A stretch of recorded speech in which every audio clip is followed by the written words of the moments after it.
మాది నీళ్ళ దందా, ప్రజల దందా, నీది ప్లాట్ల దందా, కమిషన్ల దందా.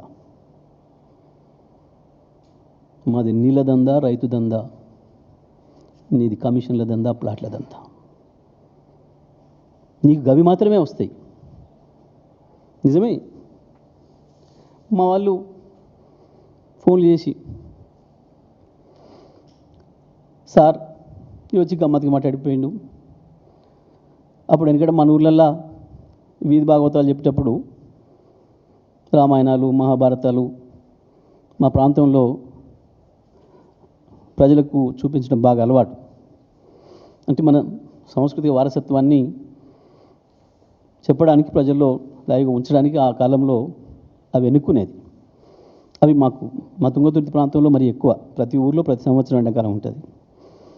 దాంట్లో అప్పుడప్పుడు మధ్యన ఏదైనా పాత్ర కొంచెం బోర్ కొడుతుంది, నిద్రపోతున్నారు ఎదురుగుండలు అనుకున్నప్పుడు మధ్యన ఒకడు వస్తాడు.